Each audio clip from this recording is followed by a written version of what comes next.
Voy oyijon, uxlab qolma. Nimaga siz supurasiz? Bering menga.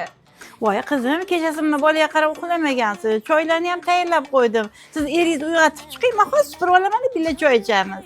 Oyijonim, rahmat. Hozir uyg'otib chiqaman. Kinaymam kiyimni yuvib bering. Voy bu bino ko'p katta qissa va nekir buni yuvala qolgin. Ertaga kelin bo'ladigan qissa. Kelin bo'lganingda kirlaringni kim yuberadi qizim? Xo'p, oy o'zim yuvib qo'yaman. Birpas jim tur qizim. Hozir mana shu ovqatni qilib oling. Hozir ovqatni qilib oling. Voy ke qizim, men o'zim bolangizni uxlatib qo'yaman. Siz ovqatingizni qilib Rahmat Yo'q oyijon. qizim, aynan. Adasi, singlimi to'yga yengi qo'yni olmoqchi edim. Bering. Qanaqa ko'yni? Shkop to'la ko'yni, o'sha kiyimlaringdan bittasini kiyib boraver.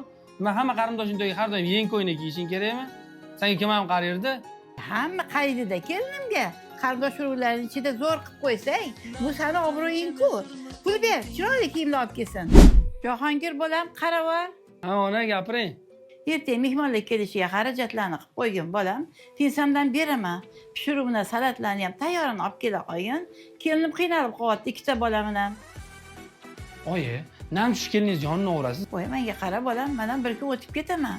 Qizing erini deydi, o'g'ling xotinini deydi. Bir issiq sovuqingdan xabar oladigan shu xotining bo'ladi. Xotiningga har qancha qilsang savobga yoziladi. Ko'p gapirmaganda bor xarajatlarni qilib kelgin. Ko'ppa to'yda aytyapsiz oyijon. Sizlar ham gaplarga qo'shilasizlarmi? Yoqimli so'zlaring bolim qaynanam